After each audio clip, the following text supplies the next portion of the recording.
Is it possible to prove that God exists by proving the beginning of the universe? For William Lane Craig, one of the most prominent Christian apologists on the scene today, the answer is an obvious yes. After all, this question is the basis of the Kalam Cosmological Argument, a proof for the existence of God that Craig has made an emphasis in his academic career. For decades, Craig has been debating atheists using the Kalam argument as the centerpiece of his case for God. As a result, the argument has grown immensely popular, being deployed by Catholic and Protestant philosophers and theologians alike. So what is this argument, and why is it so appealing? Well, the Kalam argument traces its origin back to the Kalam school of philosophy, which flourished in the Muslim world about 1,000 years ago. This argument fell out of favor in the West because St. Thomas Aquinas didn't think it was very good, and he encouraged other Christians to stop using it. Aquinas thought there were much more reliable arguments for the existence of God, and he contained himself to those arguments. So it wasn't until the Protestant philosopher William Lane Craig resurrected the Kalam argument in the 70s that it started to make a comeback. Craig simplified the argument, making it easier for people to understand, and he started using it in all of his debates, so the argument quickly made its way out of the academic circles and out into the popular world. In this video, I'm going to be summarizing the argument Craig presents in his original 1979 book, creatively titled The Kalam Cosmological Argument. I'm going to try to keep the discussion as understandable as possible, but be prepared to think really, really, really deeply about infinity. Craig outlines his argument in the book with a syllogism. Premise 1. Everything that begins to exist has a cause of its existence. Premise 2. The universe began to exist. Conclusion. Therefore, the universe has a cause of its existence. Now, this is a basic deductive argument, so if the premises are true, the conclusion follows necessarily. In Craig's argument, the conclusion is the universe has a cause of its existence. So if it's true that the universe began to exist, and that everything that begins to exist has a cause of its existence, then it follows necessarily that the universe has a cause of its existence. Notice that this syllogism by itself doesn't necessarily show that the cause of the universe is God. Even if we can prove that the universe has a cause, it'll take additional arguments to show that this cause must be singular, all-good, all-knowing, all-powerful, infinite, immaterial, timeless. In other words, that it has to have all the attributes we associate with God, and that it therefore must be God. So let's start with that first premise. Why should we think that everything that begins to exist has a cause of its existence?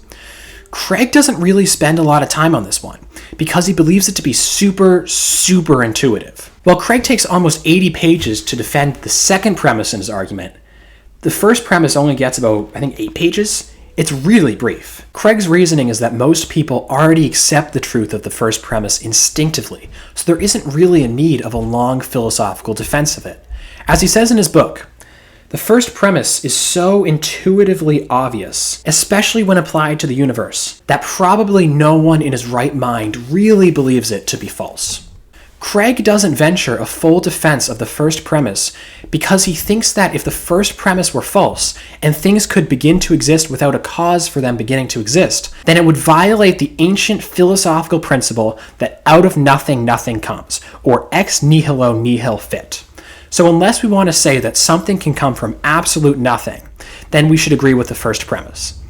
And since saying that something can come from absolutely nothing is obviously metaphysically absurd and violates our basic experience of the world around us, a world where things don't begin to exist without causes, the first premise is secure. And personally, I'm inclined to agree with Craig on this. I tend to think that when the terms nothing and something are really understood, it becomes self-evident that something cannot come from nothing. But that's a question for another video. Now on to Craig's second premise, that the universe began to exist. This is the tricky one. Obviously, Craig or any other Christian would say that the universe began to exist. But that belief comes from divine revelation, from the Bible. And you can't use the Bible in an argument for God. That would be circular reasoning. So here's the question. Is it possible to prove from reason alone that the universe had a beginning at some point in time? Is it possible to show that the universe hasn't just existed from all eternity using reason alone without appealing to Scripture? Craig thinks so, and to argue his point, he appeals both to philosophical and scientific evidence. He first offers two arguments from philosophy, which try to show that the universe, having existed for an infinite amount of time, is metaphysically impossible, and then offers two arguments from findings in modern science, like the Big Bang and the second law of thermodynamics, to show that modern science seems to back up this conclusion that the universe had a set beginning in time. Now, from my perspective, the problem with the scientific arguments is that science is always changing. A scientific consensus is always being revised based on newer observations. Logic and philosophy, on the other hand, are based on unchanging, unchangeable principles. The principles of logic are like mathematical laws. They've been the same way since they were discovered, and they're going to be the same way for all eternity.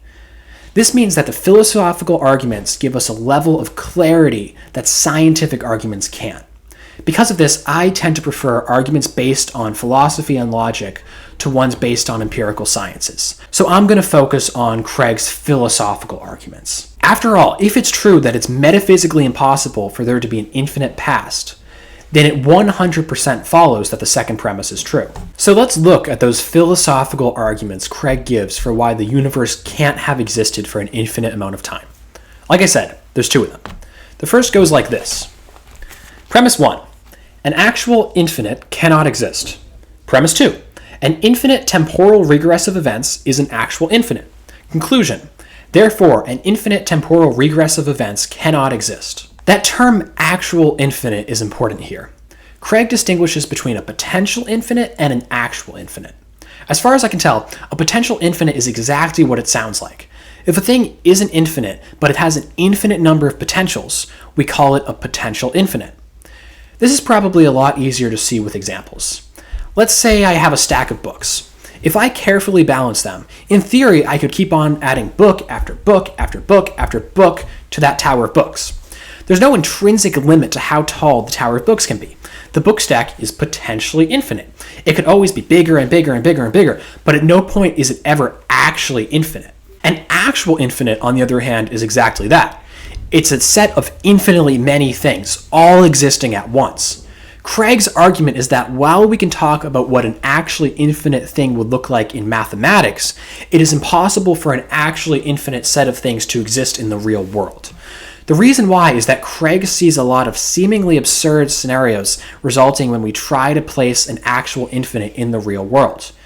Take an example Craig uses in this book. It's called Hilbert's Hotel, after the mathematician who invented it, a guy named David Hilbert.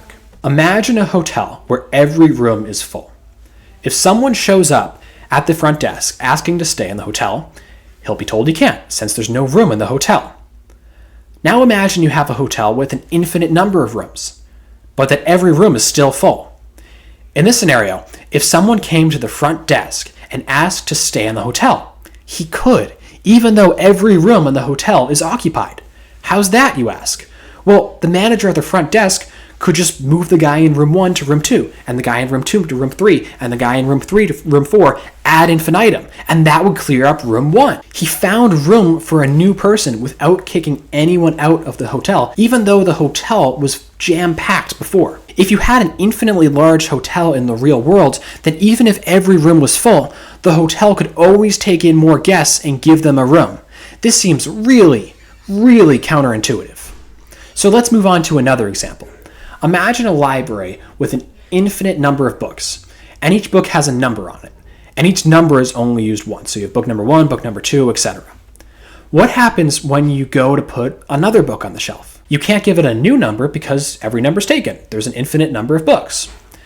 You should be able to just write in a new number, but you can't because there's no numbers left, and you therefore can't add the book to the shelf. These two examples give us a good idea of the kind of absurdities Craig thinks are necessary if we try to place an actually infinite number of things in the real world. And if an actually infinite number of things in the real world leads to absurdities, then an actually infinite number of things in the real world is absurd. But if an infinite temporal regress entails an actually infinite number of things in the real world, and an actually infinite number of things in the real world is absurd, then an actually infinite temporal regress is absurd too.